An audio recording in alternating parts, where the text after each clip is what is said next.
We are not just watching a conflict. We are standing at the edge of a global storm, one that could leave... The world is about to pay a price for what is unfolding in the Middle East. Most people just don't see it yet. To many, the images look distant, missiles streaking across night skies, cities bracing for retaliation, governments issuing statements. It feels like another regional conflict, another headline that will fade in a few weeks. But history whispers a darker truth. When war ignites in the Middle East, the shock does not stay there, because that region sits at the very heart of the world's energy lifeline. Through the narrow waters of the Strait of Hormuz flows nearly a fifth of the oil that powers modern civilization. Tankers move through that passage every day, silent arteries feeding the global economy. If those waters become unstable, even briefly, the consequences will not be subtle. Energy prices will not simply rise. They will surge. And when oil surges, the world begins to choke. Fuel becomes expensive.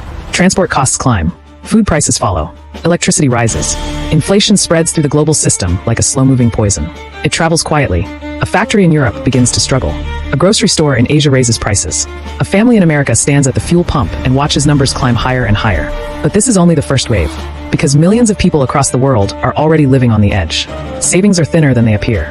Jobs are less secure than they once were. Entire households survive month to month, one unexpected shock away from collapse. If energy costs explode again, that pressure will not remain theoretical. It will land on real people, immediately. And energy is only the beginning.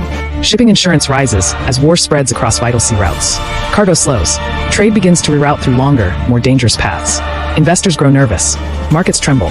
Stock exchanges fall. Governments react the only way they know how, by preparing for something worse. Defense budgets expand. Weapons orders multiply. Billions shift toward security and war readiness.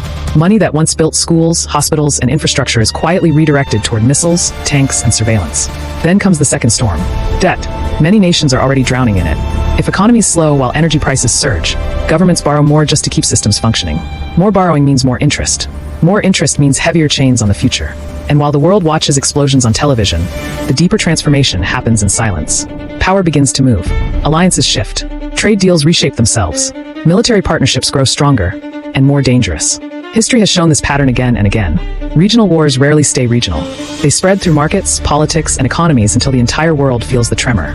The battlefield may exist in one corner of the earth, but the consequences travel everywhere. And if this war continues to widen, the world may soon discover something terrifying. We are not just watching a conflict. We are standing at the edge of a global storm, one that could leave millions poorer, nations more divided, and the future far darker than anyone is willing to admit. The bombs fall in one place, but the cost will be paid by all of us.